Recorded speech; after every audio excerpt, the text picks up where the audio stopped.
तो हेलो दोस्तों, कैसे हो आप सभी। आई होप मस्त हो गए। तो आज हम पढ़ने वाले हैं क्लास 10th का chapter 2, a letter to God, भगवान को एक पत्र। इसमें एक गरीब किसान होता है जिसका नाम लेंचो है। तो चलिए कहानी को शुरू करते हैं एक एनिमेटेड वीडियो के साथ। तो लेंचो एक ऐसे घर में रहता था जो पूरी घाटी में अकेला था। वह घर एक नीची पहाड़ी की चोटी पर बना हुआ था और वो अपने घर से नदी को साफ देख सकता था। और पास ही में मक्का का खेत था, उसको भी आराम से देख सकता था। उस मक्के के खेत में फूल खिले थे। ये फूल हमेशा अच्छी फसल का वादा करते थे। लेंचो अपने खेतों को बहुत अच्छी तरह से जानता था। उसे पता था कि अगर अच्छी फसल होनी है तो मेरे खेतों को बस तेज बारिश या हल्की फुहार की ज़रूरत है। वह सुबह से ही आसमान की ओर देखता रहा कि बारिश कब होगी।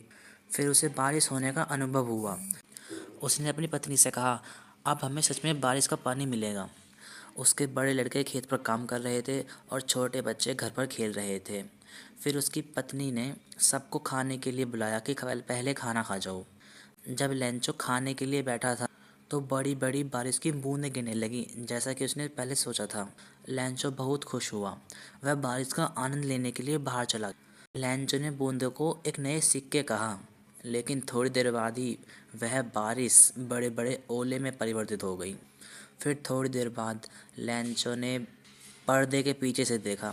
वह बस इतना देख पाया कि पूरा खेत सफ़ेद हो गया है, जैसे उस पर नमक बिखर गया हो। वह बाहर गया और देखा पेड़ों पर एक भी पत्ता नहीं बचा है। पौधे से सारे फूल झड़ गए हैं। मक्के की फसल पूरी तरह से बर्बाद हो चुकी है। मतलब अब उसे खाने के लिए भी नहीं बचा है। वह बहुत दुख हुआ।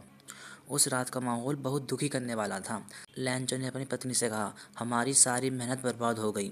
कोई भी ऐसा नहीं है जो हमारी मदद कर सके।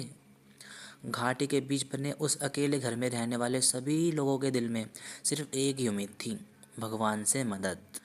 तो अगली सुबह यह तय करने के बाद कि केवल भगवान ही उनकी मदद कर सकते हैं, लेंचो ने एक चिट्ठी लिखनी शुरू की। वह चिट्ठी को खुद शहर ले जाकर डाक में डालने वाला था। लेंचो को ईश्वर में इतना दृढ़ विश्वास था कि उसे पता था कि भगवान उसकी मदद अवश्य करेंगे। वह लेंचो के परिवार को भूख से मरने नहीं देंगे। इसलिए उसने भगवान को एक पत्र लिखा। तो देखते हैं भगवान को उसने पत्र क्या लिखा। भगवान, अगर आपने मेरी मदद नहीं की तो मेरा परिवार और मैं इस साल भूख से मर जाएंगे। मुझे 100 पैसे चाहिए ताकि मैं फिर से खेत में बीज बो सकूं और नई फसल तैयार होने तक जीवित रह सकूं। ओले ने सब कुछ बर्बाद कर दिया है। तो इतना लिखने के बाद अगले रविवार डाकघर में लेंचो ने भगवान को एक चिट्ठी भेज दी।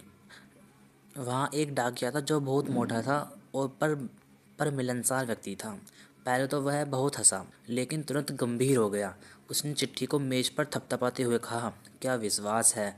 काश मेरे पास भी इस आदमी के जैसा विश्वास होता। लेंचो का भगवान पर विश्वास ना टूटे के लिए पोस्ट मास्टर ने एक योजना बनाई, चिट्ठी का जवाब देना। लेकिन जब उसने चिट्ठी खोली तो उसे पता चल गया कि जवाब देने के लिए उसे सिर्फ अच्छे इरादे, शाही और कागज़ से भी बहुत अधिक चाहिए। मतलब उसे पैसे भी चाहिए थे। तो पोस्ट मास्टर ने अपनी योजना पर काम जारी रखा।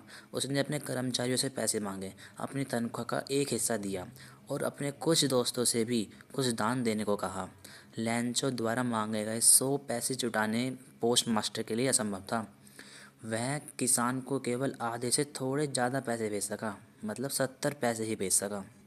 उसने पैसे को एक लिफाफे में रखा जो लेंचो के नाम पर लिखा था और उसमें एक चिट्ठी डाली जिस पर सिर्फ एक शब्द लिखा था, भगवान, गॉड। अगले रविवार हमेशा की तरह लेंचो डाकघर आया और पूछा, क्या मेरे लिए कोई चिट्ठी आई है। डाकिया खुद वह चिट्ठी लेंचो को देता है। पोस्ट मास्टर अपने कार्यालय में से संतोष के साथ देख रहा था, जैसे उसने कोई नेक काम किया हो। लेंचो को पैसा देखकर जरा भी आश्चर्य नहीं हुआ, क्योंकि उसे भगवान पर दृढ़ निश्चय था। लेकिन जब उसने पैसे गिने तो वह बहुत गुस्सा हो गया।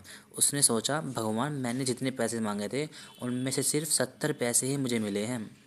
उसने सोचा कि बाकी के पैसे पोस्ट ऑफिस के लोगों ने ले लिए हैं। तुरंत लेंचो कागज़ और स्याही मांगने के लिए खिड़की के पास गया।